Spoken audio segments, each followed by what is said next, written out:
आज हम पढ़ेंगे हर्षा मिलिट्री अचीवमेंट।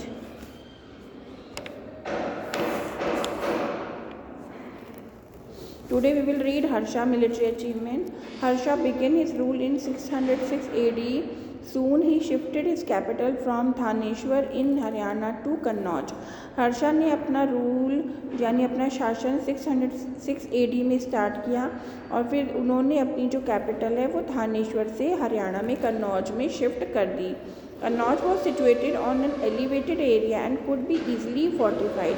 कन्नौज जो एक एलिवेटेड एरिया था और फिर वो आसानी से उसको फोर्टिफाइड यानी उसकी घेराबंदी की जा सकती थी। Harsha govern his empire in the same way as the Gupta except that his administration had become more decentralized. Harsha ने वैसे ही गवर्न किया जैसे कि गुप्ताज ने किया था, बस अंतर इतना था कि उसके एडमिनिस्ट्रेशन को उसने डिसेंट्रलाइज किया यानी कई सारे पार्ट में डिवाइड कर दिया।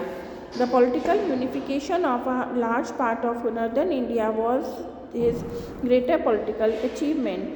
जो मेन पॉलिटिकल यूनिफिकेशन यानी राजनीतिक तौर पर पूरा नॉर्थ इंडिया पूरा शासन उसने बांध रखा था, ये उसकी ग्रेट अचीवमेंट थी। For example he gave land grant to the prince and officers who were given the responsibility of managing dam and collecting land revenue. Example के लिए वो उन प्रिंस यानी पुजारियों को या उन ऑफिसर्स को लैंड ग्रांट देते थे जो कि रेवेन्यू कलेक्शन की रिस्पॉन्सिबिलिटी किया करते थे। ठीक है। The Chalukya king Pulakeshin second of Vatapi और Badami in Karnataka stop Harsha powerful army while he was marching into the Deccan. जब हर्षा डेक्कन की तरफ रूल करने के लिए निकले तो उनका सामना जो है वो चालुक्य किंग पुलकेशिन सेकेंड के साथ हुआ। उन्हें हर्षा की पावरफुल आर्मी को डेक्कन तक जाने से रोका। As a result, Harsha could not succeed in his mission of conquering the Deccan.